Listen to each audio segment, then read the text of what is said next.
Avec Maître Séverine Tardy, qui est notaire, le contrat de mariage, on va essayer d'en savoir un petit peu plus, mais déjà, quel est le régime normal, le régime si on n'a pas de contrat de mariage finalement? C'est la communauté réduite aux acquêts. Ça veut dire? Alors, ça veut dire que tout ce qui se passe pendant le mariage est commun. Ok. Voilà. Alors maintenant, pour ceux qui ne savent pas vraiment ce qu'est le contrat de mariage, avant d'en parler en détail avec vous et de répondre à des questions très pratiques, on va jeter un petit œil en musique et en couleur aussi, regardez.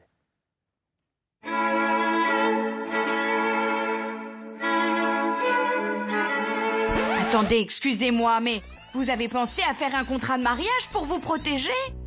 Bah, c'est pas la peine, mamie, on s'aime. C'est la phrase que vous ne pensiez pas entendre un jour, et pourtant, Mamie Colette n'a pas pu s'en empêcher. Et elle n'a pas tort, cette formalité n'est pas réservée qu'aux stars d'Hollywood, car il vaut mieux prévenir que guérir. Alors, direction chez le notaire. Et après, c'est un peu comme au resto, on peut choisir sa formule. Menu 1, le régime communautaire ou universel. Tout ce qui était à vous n'est plus seulement à vous.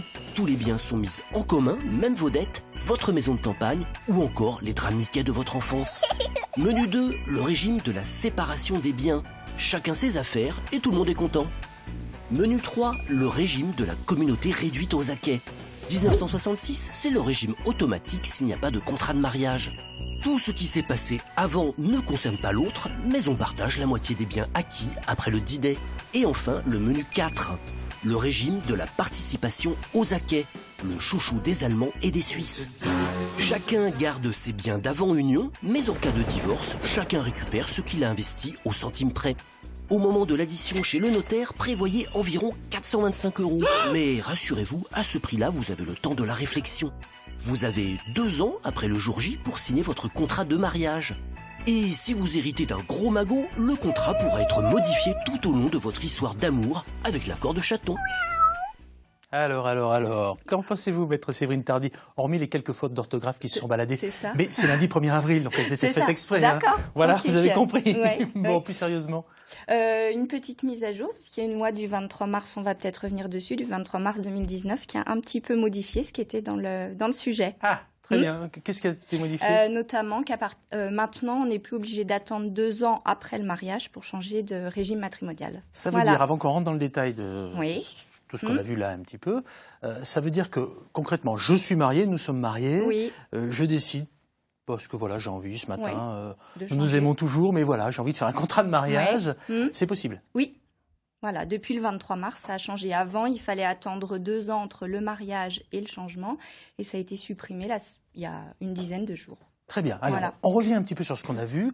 On a commencé par le régime communautaire ou universel. Celui-là, il Oui. existe toujours. Qu'est-ce que Oui. c'est précisément? Alors, le régime communautaire ou universel, la communauté, c'est le fait qu'à partir du moment où vous êtes marié, tout ce que vous allez acquérir pendant le mariage, c'est-à-dire acheter, gagner, économiser, sera commun, c'est-à-dire qu'il appartiendra pour moitié à monsieur et pour moitié à madame. Donc, Voilà. ça veut dire que si on divorce pour X ou Y raison, on coupe tout en deux. Oui, c'est ça. Sauf, alors, Ah, on fait il y a une toujours des différence. saufs, Il y ok. a toujours des saufs. Ouais. On fait une différence entre la communauté, on va dire, simple et la communauté universelle, puisqu'en communauté universelle, normalement, tout est partagé en deux, même ce qu'on a hérité ou ce que nos parents nous ont donné, alors que dans la communauté simple, on fait une distinction entre les biens de famille, on va dire, qui restent à chacun des époux, et tout le reste, tout ce qui a été acquis pendant le mariage, qui est commun et donc on partage en deux. Donc, on est vraiment sur ce qui a été acquis pendant le C'est ça, mariage oui. et qui est dans la communauté. Oui, tout à Si fait. je suis issu d'une famille plus ou moins dotée, on va Voilà. dire, je garde ça pour moi Oui, ou pas, finalement. les biens propres qu'on a reçus de ses parents me restent à moi. Très bien. Voilà. Deuxième régime dont on a parlé, Oui. le régime de la séparation des biens. Oui, alors là c'est simple, tout ce qui est à monsieur reste à monsieur, tout ce qui est à madame reste à madame. Bon, chacun Voilà. chez soi. Chacun chez soi. D'accord. Ok. Voilà. Mais encore une fois, il n'est pas question d'amour, on est vraiment sur un contrat là. Hein. Oui, tout à fait. Mais on est vraiment sur du patrimoine. Hein. C'est pas une question de relation, c'est une relation d'argent. Très bien. Voilà. Justement, vous, c'est votre quotidien. Ouais. Hein. Le notaire nous accompagne tout au long de la Oui, vie. c'est Et ça. il se passe plein de choses, notamment sur le mariage avec le contrat. On est obligatoirement obligé de passer, donc, vous le disiez, par Oui, un notaire. Hein. oui, le contrat de mariage, c'est un acte notarié. On ne peut pas faire un contrat de mariage d'une autre manière. On a entendu des prix, là, j'ai entendu... oui, je crois 425 €, c'est à peu près ça. C'est Oui, ça, oui, tout à fait. D'accord, ok. Troisièmement, il y avait le régime de la communauté réduite aux acquets. Alors ça, c'est le contrat de mariage par défaut, en fait, puisque c'est le régime matrimonial par défaut. Si on ne fait pas de contrat de mariage, on a forcément des règles d'organisation de nos biens. Donc, c'est ce fameux régime-là. Voilà, communauté réduite aux acquêts. Et enfin, le dernier, le régime de la participation aux acquêts. Oui, alors c'est un régime un petit peu plus compliqué puisqu'on fait la distinction entre ce qui se passe pendant le mariage et ce qui se passe à la sortie du mariage. Pendant le mariage, on fonctionne en séparation de biens, donc chacun chez soi. Et à la sortie du mariage, on fonctionne comme en communauté. Donc on partage par moitié entre les deux époux tout ce qu'on a acquis pendant le mariage. Imaginons, maître Séverine Tardy, que j'ai signé un contrat de mariage avec un régime particulier, et puis je ne sais pas, moi, au bout d'un an, 6 mois, 2 ans, 10 ans, j'ai envie de changer. Oui. C'est possible? Oui, tout à fait. On peut modifier au fur et à mesure son contrat? contrat On peut modifier. Alors, tant qu'on a des enfants mineurs, c'est un petit peu...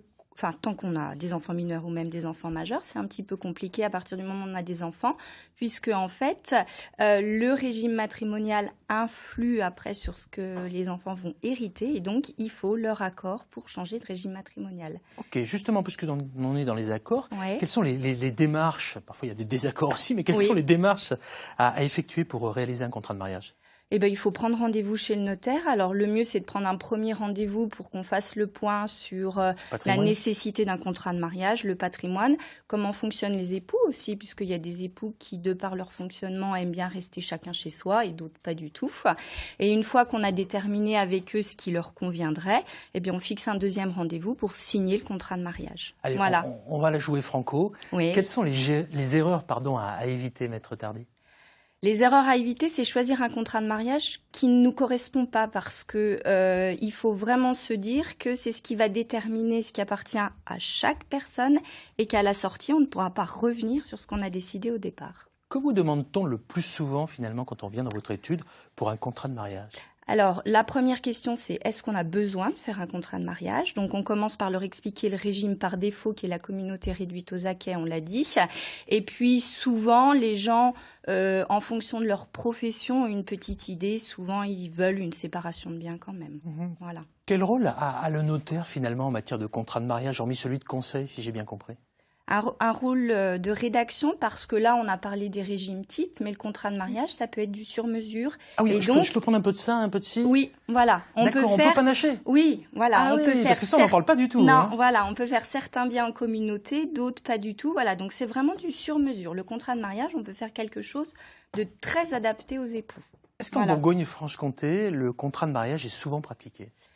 On va dire de plus en plus. Avant, c'était vraiment en fonction des familles. Il y avait des familles qui avaient l'habitude de faire des contrats de mariage et d'autres pas du tout.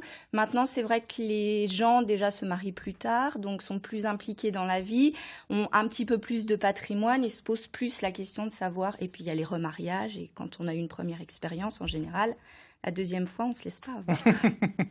Merci pour ces précisions, le notaire qui nous accompagne tout au long de la vie. C'est ça. Et qui va rester avec nous tout au long de l'émission ça, aussi, voilà. ça c'est important. Il y a plein d'autres choses dont on aurait pu parler sur le contrat de mariage. Le mieux, c'est finalement de prendre rendez-vous et de venir rencontrer un notaire. Chaque couple son régime matrimonial. Mais je retiens qu'on peut pas nacher. Oui. On n'en parle vraiment quasiment jamais de ça. Non, jamais. On parle toujours de la preuve, vous avez vu dans le reportage, on sépare. Il y a des régimes types, mais on peut faire des clauses adaptées à chacun. Voilà, sur mesure. C'est ça. Très bien, c'est parfait. J'ai appris plein de choses géniales. Vous pouvez aussi, pourquoi pas vous renseigner en allant faire un petit tour sur le net auprès du Conseil régional des notaires. C'est avenue Marmotte à Dijon et ça rayonne pour toute la Bourgogne-Franche-Comté.